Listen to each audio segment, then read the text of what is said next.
There is some degree of ignorance and prejudice that Senator Barack Obama must confront as he makes his bid for the presidency, and his campaign can also count on a dose of inflammatory idiocy, not only from the senator's critics, but also from a so-called news organization. More on Fox Noise and the Obama fist bump presently. First, we now know that when he took Senator Joe Lieberman aside on the floor of the Senate last Wednesday, Senator Obama personally addressed part of the slime machine, previously described as an animated conversation during which Senator Lieberman's back was literally against the wall. Newsweek now reports Obama told Lieberman he was surprised by Lieberman's personal attacks and his half-hearted denials of the false rumors that Obama is a Muslim.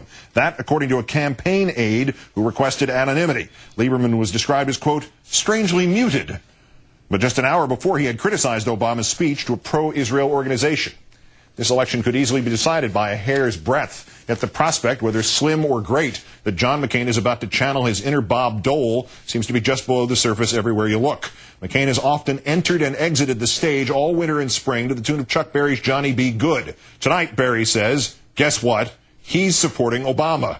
And the anti-Obama campaigning is getting more and more, well, out there. Criticism of the Obama knuckle knock or fist bump, an attempt, in fact, to link it to terrorism. The one we all saw right before his victory speech last Tuesday in St. Paul. Fox News' E.D. Hill, teasing an upcoming segment on this, said this. A fist bump, a pound, a terrorist fist jab. The gesture everyone seems to interpret differently. Hill's America's Pulse program then had a body language on to say, basically, you have no pulse. No, she said that the fist bump was no big deal. Thus, Fox Noise's unanswered innuendo could be applied forward, which must mean that North Carolina's Governor Mike Easley, as you saw, also might be a terrorist. Let's turn now to MSNBC political analyst Rachel Maddow, who also hosts her own show on Air America Radio on weekday afternoons. Rachel, good evening. Hi, Keith. So let me see. Michael Jordan and Charlie Sheen, who try to fist bump in this new underwear commercial, they're terrorists. And there are all sorts of other examples, like every professional athlete and many actors and entertainers. They're all terrorists. This apparently springs from a comment on a right-wing blog. In a sense, if they're clutching at straws like these in June, do you feel a little sorry for the far right? Not really. I have to say I'm really kind of just enjoying this. That clip that you just played from E.D. Hill, I have to say I saw that on YouTube today, and I had it almost on a loop in my office today. I couldn't stop watching it because it's actively it's very funny. And that is kind of the glorious underbelly to what seems to be the real prospect that a lot of the ground of this campaign is going to be them attacking Barack Obama as a commie, Muslim, Indonesian, Black Panther, whatever. I mean, the glorious underbelly of all that is that it is going to result in a lot of inadvertently funny things, like the terrorist fist jab allegation. It's just, I feel like this is one of those moments of political bliss for me. But even Howard Kurtz on CNN, on reliable sources, asked the national correspondent from CBS News, Byron Pitts, who's an African-American, he asked him, is this what all the brothers do? And Mr. Pitts kept his composure and said basically, well, the younger generation, regardless of race, got what that gesture is.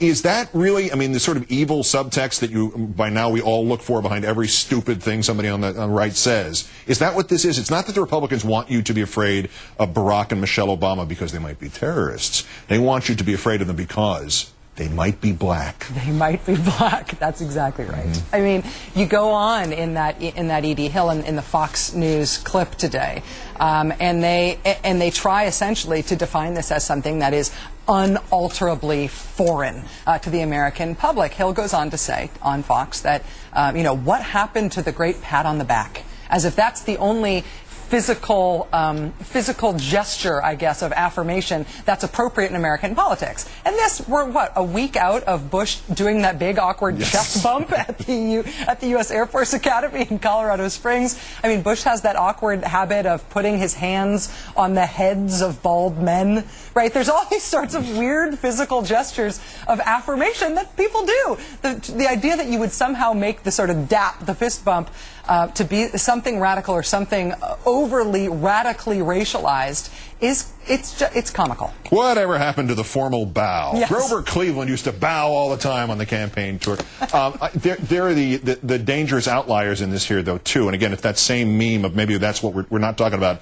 We're not talking about foreign. We're not talking about terrorism. We're talking about race here, and these just as rationalizations for people who are racist and don't want to admit that to themselves. The producer of the Willie Horton ad, the one that killed off Michael Dukakis in 1988, that producer is now raising money for a series of Obama ads because he says he's soft on violent criminals. Is there something that the Obama campaign could really draw out of the Clinton operation, the war room, to just blow this stuff out of the water as it rolls in? This stuff does actually have to be taken seriously. I mean, a lot of otherwise rational Americans believe that Barack Obama might be a Muslim. They believe a lot of the radical things that have been alleged against him. This stuff does stick. And what we know is that it does need to be addressed. It can't be ignored. And one of the best ways to address it, honestly, in all seriousness, is to mock the people who are making these allegations, to not allow these allegations to be anonymous, to actually name the people who are doing them, to promote the fact that these allegations are being made, to not only rebut them, but to make villains of the people who are campaigning this way. I think that effect was effective for John McCain with the John McCain has a black baby stuff. It worked against him in South Carolina, but he used that almost as a badge of honor in his subsequent political career. So I do think that the folks who are making these sort of allegations need to be named and shamed, and I will continue to enjoy doing so whenever I frequently can. As I used to say on the radio, saving the democracy one mock at a time. Rachel Maddow of MSNBC, Air America, and our little Save the Democracy Club. Thank you, Rachel. Thank you, Keith.